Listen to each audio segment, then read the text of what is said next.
गणेशाय नमः। नमस्कार प्रिय भक्तगणों, स्वागत है आप सभी का आपके अपने चैनल ज्ञान अर्थ में। श्रोताओं, आज आप जानेंगे कब रखा जाएगा 2025 में सकट चौथ का व्रत, पूजन विधि, शुभ मुहूर्त और उपासना विधि के बारे में। आइए जानते हैं। सकट चौथ को संकष्टी चतुर्थी, वक्रकुंडी चतुर्थी, तिलकुटा चौथ के नाम से भी जाना जाता है। संकष्टी चतुर्थी का व्रत वैसे तो हर महीने में होता है, लेकिन माघ मास में पड़ने वाली संकष्टी चतुर्थी की महिमा सबसे ज्यादा है। ऐसी मान्यता है कि जो माताएं सकट चौथ के दिन निर्जला व्रत रखती हैं और पूरी श्रद्धा से गणेश भगवान की पूजा करती हैं, उनकी संतान हमेशा निरोग रहती है। माघ मास की चतुर्थी तिथि को सकट चौथ कहा जाता है। इस तिथि को तिल संकष्टी चतुर्थी और माघी चतुर्थी भी कहा जाता है। आज के दिन भगवान गणेश और चंद्र देवता माता सकट की उपासना करने का विधान बताया है।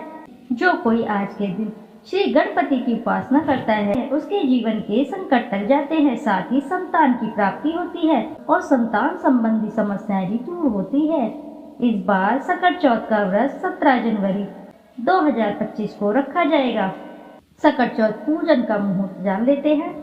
उदया तिथि के अनुसार सकट चौथ का व्रत इस बार 17 जनवरी 2025 को रखा जाएगा। सकट चौथ की चतुर्थी तिथि 17 जनवरी की सुबह 4:06 पर शुरू होगी और तिथि का समापन 18 जनवरी को सुबह 8:30 पर होगा। सकट चौथ के पूजन के लिए पहला मुहूर्त सुबह 5:27 से 6:21 तक रहेगा और दूसरा मुहूर्त सुबह 8:34 से 9:53 तक। साथ ही चंद्रमा को अर्घ देने का समय है रात में 9:09 पर प्राप्त हो रहा है। सकट चौथ की पूजा विधि भी जान लेते हैं। सकट चौथ के दिन आज के दिन भगवान गणेश के साथ साथ चंद्रदेव की पूजा का विधान बताया गया है। आज के दिन व्रत रखने वाली महिलाओं को निर्जला व्रत करना चाहिए। इसके बाद रात में चंद्रमा के उदय होने के बाद महिलाएं चंद्र को अर्घ देती हैं और चंद्रमा की विधि विधान से पूजा करती हैं। इस दौरान महिलाएं हवन कुंड में हवन करने के बाद उसकी परिक्रमा करके चंद्रदेव के दर्शन करती हैं और चंद्रदेव और भगवान गणेश से अपने बच्चों की लंबी आयु और उनके जीवन में कोई कष्ट न होने पाए, इसका आशीर्वाद मांगती हैं। नियम अनुसार आज के दिन व्रत का दूध और शकरकंदी खाकर खोला जाता है। इसके बाद अगले दिन व्रत करने वाली महिलाएं अन्न ग्रहण कर सकती हैं। आज के दिन की पूजा में गणेश मंत्र का जाप करना बेहद फलदायी माना गया है। गणेश मंत्र का जाप करते हुए 21 दुर्वा भगवान गणेश को अर्पित करनी चाहिए। ये बेहद शुभ होता है। आप सभी रसपान करेंगे। सकट चौथ की पावन एवं पौराणिक व्रत कथा। चौथ माता की व्रत कथा, भगवान श्री गणेश की व्रत कथा। पौराणिक एवं प्रचलित श्री गणेश कथा के अनुसार एक बार देवता कई विपदाओं में घिरे थे। तब वह मदद मांगने भगवान शिव के पास गए। उस समय शिव के साथ कार्तिकेय तथा गणेश जी भी बैठे थे। देवताओं की बात सुनकर शिव जी ने कार्तिकेय व गणेश जी से पूछा कि तुम में से कौन से देवता के कष्टों के निवारण कर सकता है। तब कार्तिकेय व गणेश जी दोनों ने ही स्वयं को इस कार्य के लिए सक्षम बताया। इस पर भगवान शिव ने दोनों की परीक्षा लेते हुए कहा कि तुम दोनों में से सबसे पहले पृथ्वी की परिक्रमा करके जो भी आएगा वही देवताओं की मदद करने को जाएगा। भगवान शिव के मुख से यह वचन सुनते ही कार्तिक अपने वाहन मोर पर बैठकर पृथ्वी की परिक्रमा के लिए निकल गए। परंतु गणेश जी सोच में पड़ गए कि वे चूहे के ऊपर चढ़कर सारी पृथ्वी की परिक्रमा कैसे करें। ये तो इस कार्य में उन्हें बहुत समय लग जाएगा। तभी उन्हें एक उपाय सूझा। गणेश जी अपने स्थान से उठे और अपने माता पिता की 7 बार परिक्रमा करके वापस बैठ गए। परिक्रमा करने के लौटने पर कार्तिकेय स्वयं को विजेता बताने लगे। तब शिव जी ने श्री गणेश से पृथ्वी की परिक्रमा न करने का कारण पूछा। तब गणेश जी ने कहा, माता पिता के चरणों में ही समस्त लोक है। यह सुनकर भगवान शिव ने श्री गणेश जी को देवताओं के संकट दूर करने की आज्ञा दी। इस प्रकार भगवान शिव ने गणेश जी को आशीर्वाद दिया और चतुर्थी के दिन जो तुम्हारा पूजन करेगा और रात्रि में चंद्रमा को अर्घ्य देगा उसके तीनों ताप यानी दैहिक ताप, वैदिक ताप तथा भौतिक ताप दूर होंगे। इस व्रत को करने से व्रतधारी के सभी तरह के दुख दूर होंगे और उसे जीवन के भौतिक सुखों की प्राप्ति होगी। चारों तरफ से मनुष्य की सुख समृद्धि बढ़ेगी, पुत्र पौत्र आदि धन ऐश्वर्य की कभी कोई कमी नहीं रहेगी। तो आइए श्रवण करते हैं चौथ माता की व्रत कथा का। एक गांव में एक गरीब बूढ़ी माँ रहा करती थी। ईश्वर की कृपा से उसका एक बेटा भी था। वह अपने बेटे से बहुत ज्यादा प्यार करती थी, इसलिए अपने बेटे की लंबी उम्र और सलामती के लिए 12 महीने के चौथ माता के व्रत रखती थी। चौथ माता का व्रत सुहागिन महिलाएं अपने पति की लंबी उम्र और अपने बच्चों के अच्छे स्वास्थ्य और सही सलामती के लिए रखती हैं। वह बूढ़ी महिला हर चौथ के व्रत में शहर जाकर अपनी आर्थिक स्थिति के अनुसार पंसारी की दुकान से थोड़ा सा घी और गुड़ लाती थी और 4 लड्डू बनाती थी। 4 लड्डुओं में से एक महिला एक से पूजा करती थी, एक लड्डू हथकार के लिए निकालती, एक से वह चंद्रमा के दर्शन करके स्वयं खा लेती और एक अपने बेटे के लिए रख देती। एक बार उसका बेटा अपनी ताई से मिलने के लिए गया। जब अपनी ताई के घर पहुंचा तो उसने देखा कि उन्होंने वैशाख चौथ का व्रत रखा हुआ था। उत्सुकता से लड़के ने पूछा कि मेरी माँ तो 12 चौथ का व्रत करती है। इस पर उसकी ताई ने बोला कि तेरी माँ तो तेरी कमाई खाने के लिए व्रत करती है। लड़के ने सोचा कि ताई सच कह रही है, वह बुढ़िया लड्डू खाने के लिए व्रत रखती है। लड़के के दिमाग में नकारात्मक विचार घर कर गए। घर आकर लड़का अपनी माँ से बोलता है कि मैं परदेश जा रहा हूँ, तू मेरी सारी कमाई खा लेती है। इस पर माँ ने उसे बहुत समझाया, पर नकारात्मक सोच उसे प्रदेश जाने पर मजबूर कर रही थी। उस बूढ़ी माँ के लाख मनाने पर भी वह नहीं माना, इसलिए उसकी माँ ने उसे साथ ले जाने के लिए चौथ माता की आंखें दिए और बेटे से कहा कि यह आंखें मुसीबत में तुम्हारे काम आएंगी। बेटा कुछ नहीं समझ पा रहा था, लेकिन उसने अपनी माँ की बात मान ली। वह परदेश जाने के लिए यात्रा कर रहा था कि उसको एक नगर में जाते समय रास्ते में एक बुढ़िया माँ देखी। लड़के ने ध्यान से देखा कि बुढ़िया रोती हुई जा रही थी और पुए बनाती जा रही थी। वह रो भी रही थी और पुए भी बना रही थी। लड़के ने पास जाकर उस बुढ़िया से उसके रोने का कारण बड़ी उत्सुकता से पूछा। बूढ़ी माँ ने जवाब दिया कि बेटा, इस नगर की पहाड़ी पर एक दैत्य रहता है। पहले तो वह खाने के लिए इस नगर के लोगों को मार दिया करता था, वह लोगों को मारकर खा जाता है। उसके इस अत्याचार को रोकने के लिए नगर में व्यवस्था की गई कि हर घर से एक आदमी को दैत्य के पास भेजा जाएगा और आज मेरे बेटे की बारी है, इसलिए मैं रो रही हूँ और उसी के लिए पुए बना रही हूँ। उस लड़के ने कहा, तुम ये खीर पुए मुझे दे दो, मैं तुम्हारे बेटे की जगह उस दैत्य के पास चला जाऊंगा। बूढ़ी माँ ने लड़के की ये बात स्वीकार करी। लड़के ने खीर पुए बड़े चाव से खाए और खाकर आराम से सो गया। सोते सोते उसे शाम हो गई। शाम को उस बूढ़ी माँ के पास राजा के सैनिक आ गए और कहा, कहाँ है तुम्हारा बेटा? बूढ़ी माँ ने लड़के से कहा कि राजा के सैनिक तुम्हें दैत्य के पास ले जाने के लिए आ गए। वह लड़का खुशी से सैनिकों के साथ दैत्य के पास चला गया। दैत्य के पास जाकर उसने देखा कि दैत्य बहुत भयानक है। अपनी जान बचाने के लिए वह इधर उधर भागने लगा। तभी उसको याद आया कि उसकी माँ ने उसे चौथ माता की आंखें दिए थे और कहा था कि मुसीबत में तुम्हारे काम आएंगे। उस लड़के ने चौथ माता के आंखें निकाले और उन्हें दैत्य की तरफ फेंका और कहने लगा, हे चौथ माता, अगर मेरी माँ सच्चे दिल से मेरी सलामती के लिए व्रत रखती है, दैत्य का सर कटकर जमीन पर गिर जाए। यह चौथ माता का चमत्कार ही है कि उसका वचन कहते ही दैत्य का सिर कटकर नीचे गिर गया। लड़का सही सलामत वापस आ गया।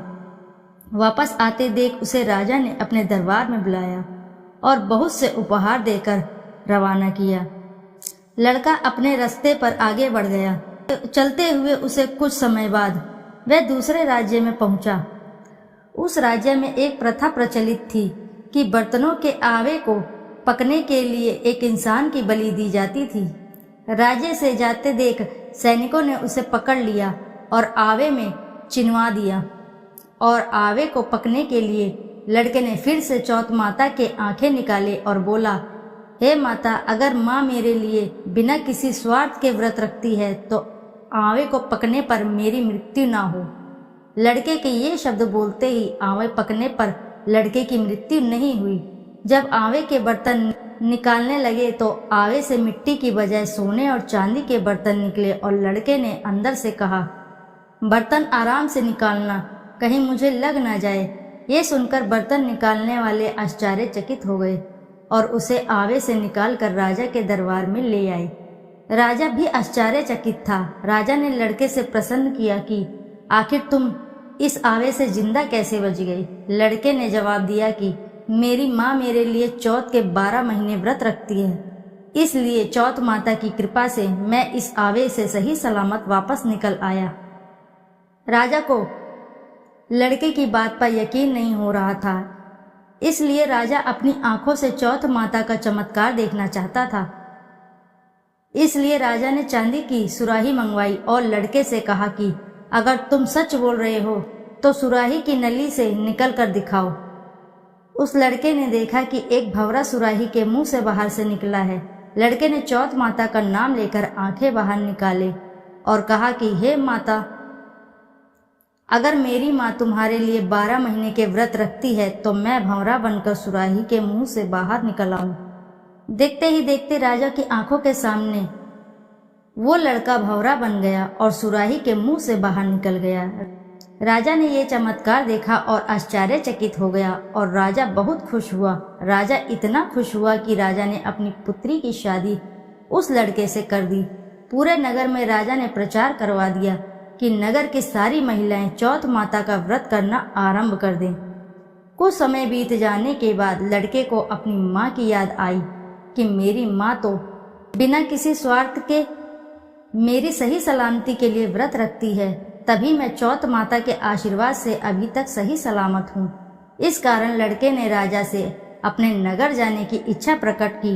राजा ने उसकी बात मान ली और बहुत दान दहेज देकर, हाथी घोड़े देकर विदा किया। लड़के के कई दिन यात्रा के बाद वह अपने घर पहुंचा। जिस दिन वह अपने घर पहुंचा उस दिन चौथ का दिन था। लड़का उसी पंसारी की दुकान में गया जहां उसकी माँ हर चौथ को आती थी। लड़के ने सोचा कि आज माँ इस दुकान से गुड़ और घी लेने आएगी। जैसा लड़के ने सोचा था ठीक वैसा ही हुआ। हाथ में लाठी लिए हुए उसकी माँ रास्ते से आते हुए उसको दिखी। उसकी माँ की उम्र बहुत अधिक हो जाने के कारण उन्हें दिखना कम हो गया था, तो लड़के ने उसकी लाठी में पैर मारा और जानबूझकर पुत्र के बारे में अपशब्द कहने लगा। उस बूढ़ी माँ ने कहा, भले ही मुझे गाली दे दो पर मेरे पुत्र को कुछ मत कहना। माँ के यह शब्द सुनकर बेटा उनके पैरों में गिर पड़ा और कहने लगा, मैं तुम्हारा बेटा ही हूँ, मुझे माफ कर दो। माँ ने उसे पहचाना और गले लगाया, पर उनका बेटा इतनी धन दौलत के साथ वापस आया था, इसलिए नगरवासियों ने विश्वास नहीं किया कि वह उनका ही बेटा है। बुढ़िया ने चौथ माता को याद किया और मन ही मन में चौथ माता से कहने लगी, मैंने अगर सच्चे दिल से तुम्हारे व्रत किए हैं तो मेरे स्तनों में दूध आ जाए और दूध की धार मेरे बेटे के मुंह में गिरे। चौथ माता के चमत्कार से बिल्कुल वैसा ही हुआ। दूध की धारा उनके बेटे के मुंह में गिरने लगी। सभी लोग देखकर हक्के बक्के हो गए। उन्हें यकीन हो गया कि यह उनका ही बेटा है और चौथ माता की जय जयकार करने लगे। उस नगर के सभी लोग चौथ माता के व्रत हर महीने रखने लगे। बोलो चौथ माता की सदा ही जय। आइए अब करते हैं गणेश जी की आरती। जय गणेश जय गणेश जय गणेश देवा, माता जाकी पार्वती पिता महादेवा। एक दंत दयावंत चार भुजाधारी, माथे सिंदूर सोहे मूस की सवारी। जय गणेश जय गणेश जय गणेश देवा, माता जाकी पार्वती पिता महादेवा।